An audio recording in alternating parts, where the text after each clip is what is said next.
Bismillahirrahmanirrahim. Assalamu alaikum students. Welcome back to Zenith Minds Academy, where we believe that learning English should be simple, practical and enjoyable. In every lesson, our goal is just to memorize grammar rules but to understand them and use them confidently in real life communications. So get ready to learn something new because today's lesson is going to make one important grammar concept super easy for you. Students अगर मैं कहूँ कि ये जो मेरे हाथ में pencil है इसके लिए मैं सेंटेंस बोलती हूँ दिस इज़ माय पेंसिल। और अगर जिस रूम में मैं बैठी हुई हूँ इसके कॉर्नर में मेरा बैग पड़ा हुआ है उसके लिए मैं सेंटेंस बोलूँगी डैट इज़ माय बैग। ठीक है, तो बच्चों आप लोग मुझे बताओगे कि मैं किस चीज़ की तरफ इशारा कर रही हूँ। आप इन दो वर्ड्स को देखें। ठीक है, आज हम लोग एक ऐसी प्रोनाउन की टाइप को पढ़ने जा रहे हैं जो हमें डेली लाइफ में बोलने में मतलब इंग्लिश बोलने में ज़्यादा मदद देगी। आज हम ऐसे वर्ड सीखने जा रहे हैं जो किसी पर्सन प्लेस थिंग, मैं यहाँ पर मेंशन कर दूँ पर्सन प्लेस थिंग, या जो किसी चीज़ की तरफ इशारा करने के लिए इस्तेमाल होते हैं। दीज आर कॉल्ड कॉल्ड नहीं called demonstrative pronoun. So let's understand them with a very simple trick. First we do what are demonstrative pronoun, इसकी हम लोग डेफिनेशन करते हुए चलें।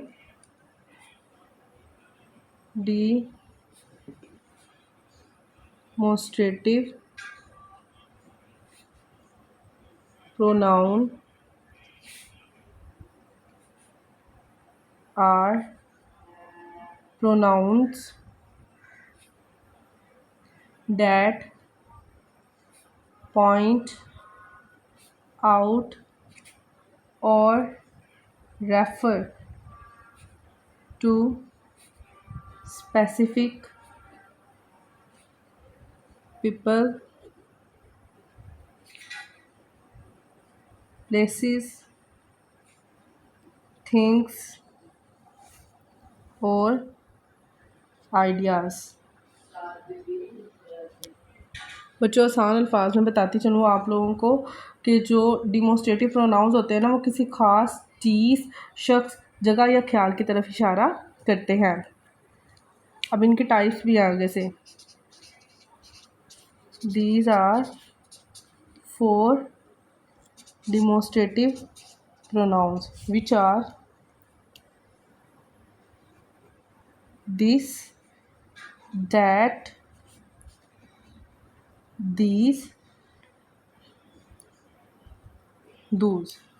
First one is this, second that, third these, fourth one is या last one is those। अब हम इन्हें एक आसान फार्मूला से समझेंगे, इन चारों को एक आसान फार्मूला से समझेंगे। अच्छा आप लोग को ना ये दो दो करके समझाती हूँ। ठीक है, पहले फर्स्ट 2 वाले हम लोग देखेंगे, इनके 2 गोल्डन रूल्स मैं आप लोग को बताती हूँ। ठीक है, यहाँ पर मैं मेंशन भी कर देती हूँ ताकि आप लोगों को याद भी रहे। किसके लिए गोल्डन रूल्स हैं? This and that. बच्चे जब कोई फर्स्ट हम लोग लिख लेते हैं डिस्टेंस। कोई चीज़ अगर दूर है या करीब है उसके लिए हम लोग क्या यूज़ करेंगे? नियर। नियर वर्ड यूज़ होता है करीब के लिए, फार दूर के लिए। दिस एंड दैट, जैसे मैं स्टार्ट में बोला था दिस इज़ माई पेंसिल। ठीक है, और मैंने कहा था कि मेरी जो से क्या कहते हैं, मैं जिस क्लासरूम में बैठी हुई हूँ, ठीक है, इसके कॉर्नर में मेरा बैग पड़ा हुआ है, उसके लिए मैं क्या सेंटेंस बोलूँगी? उसके लिए मैं दिस इज़ माई बैग नहीं बोलूँगी, मैं कहूँगी that is my bag. Okay class. अब इसी तरह बेटा जो चीज़ें वाहिद के लिए हम लोग दिस बोलेंगे और डैट बोलेंगे, जमा के लिए यहाँ पर दीस। सेकंड रूल जो आप लोगों ने समझना है बच्चों, वो ये है नंबर। अगर चीज़ वन मतलब वाहिद है, सिंगल है, तो उसके लिए हमने क्या यूज़ करना है, और अगर more than one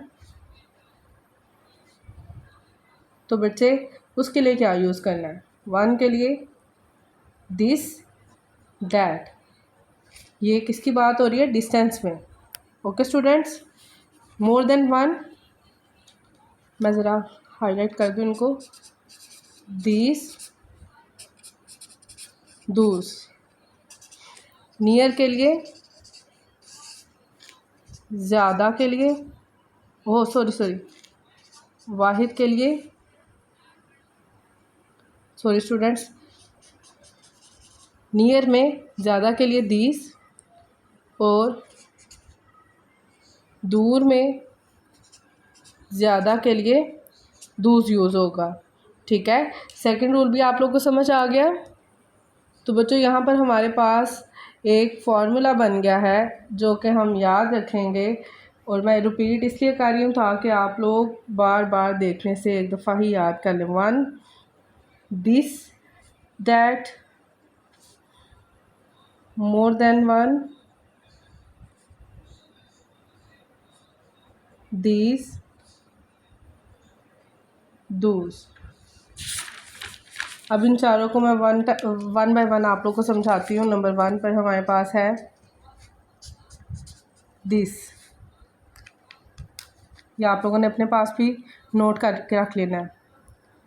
this is used for one person और thing that is near us. For example,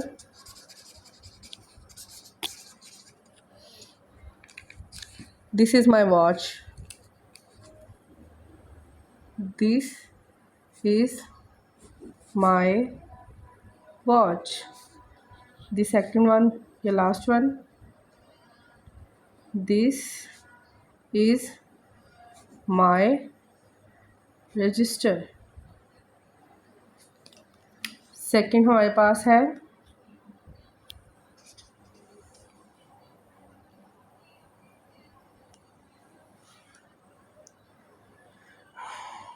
that.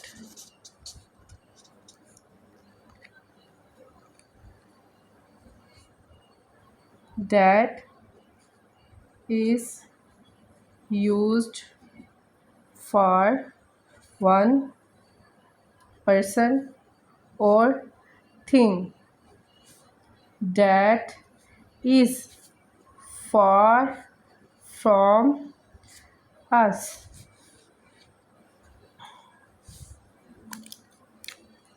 Example, आप स्कूल जाते हैं, ठीक है, उसके लिए सेंटेंस बोलेंगे डैट इज़ माई स्कूल। अगर स्कूल मुझसे दूर है तो मैं उसके लिए ये सेंटेंस बोलूँगी ना, डैट इज़ माई स्कूल। एक और एग्ज़ाम्पल देती चलती हूँ आप लोगों को। हम किसी बिल्डिंग की बात कर रहे हैं, वो हमसे दूर है, ठीक है, पर हमें नज़र आ रही है। That is a beautiful building. Building में आपके पास कोई भी आ सकती है जो आपकी नज़रों तक पहुंच रही है। The third one is these. These is used for more than one person और thing that is near us. हमारे करीब होती है लेकिन उसकी जो तादाद होती है वो ज़्यादा होती है। फॉर एग्ज़ाम्पल, अगर मेरे पास एक या एक से ज़्यादा बुक्स हैं तो उनके लिए मैं सेंटेंस बोलूँगी, these are my books. Another example, these are my shoes. आप लोगों को कुछ आवाज़ें आ रही होंगी। आज 14 अगस्त है, इंडिपेंडेंस डे है, तो कुछ स्टूडेंट्स, कुछ बच्चे आज वो सेलिब्रेट कर रहे हैं, तो अवॉइड करिएगा बच्चों। अब हमारे पास लास्ट वन है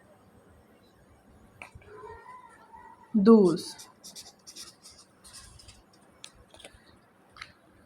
ये आखिर में आता है।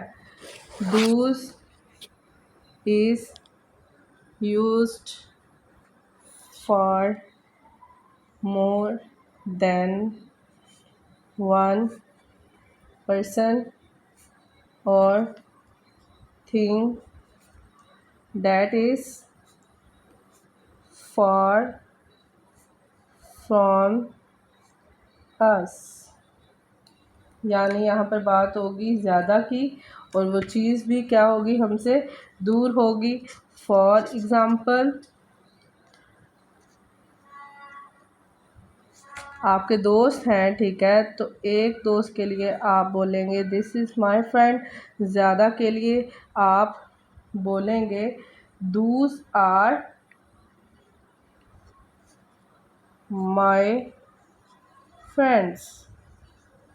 ओके स्टूडेंट्स, यहाँ हम लिख देते हैं दूज आर ब्यूटीफुल फ्लावर्स। बच्चों ये चारों याद रखिएगा, ठीक है, कि इनको याद रखने का एक आसान तरीका जो मैं आप लोगों के साथ शेयर कर चुकी हूँ नियर और फार वाला। नियर में हमारे पास एक के लिए दिस यूज़ होता है, ज़्यादा के लिए दीज यूज़ होता है। फार में हमारे पास वाहिद के लिए डैट और ज़्यादा के लिए दूज। सो आप लोगों ने ये चीज़ें याद रखनी है।